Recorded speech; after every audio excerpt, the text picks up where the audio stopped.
సందర్భంగా స్వామివారి కళ్యాణ క్రతువుకు ఆలయ అధికారులు, ఆలయ పూజారులు శ్రీకారం చుట్టారు.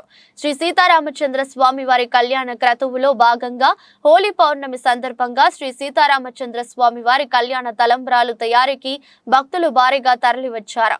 రామాలయంలో వేద మంత్రాలు, మంగళ వాయిద్యాల నడుమ ఉత్సవ మూర్తులను ఉత్తర ద్వారం వద్దకు ఆలయ అర్చకుల సతీమణులు, మహిళా భక్తులు తోడ్కొని వచ్చారు. భక్తులు అర్చకుల సమక్షంలో పసుపు దంచి కళ్యాణ తలంబ్రాలు కలిపారు.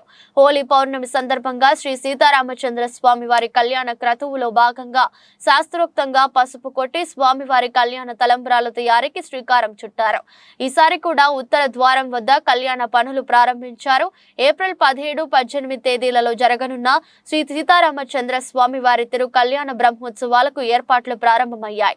శ్రీ సీతారామచంద్ర స్వామివారి సన్నిధిలో హోలీ పౌర్ణమి సందర్భంగా బేడా మండపంలో సీతారాములను పెండ్లి కూతురు, పెండ్లి కుమారునిగా ముస్తాబు చేసి వసంతోత్సవం, డోలోత్సవం నిర్వహించనున్నారు ఆలయ అర్చకులు.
शुक्राचामलान् ज्येष्ठान् लक्ष्मी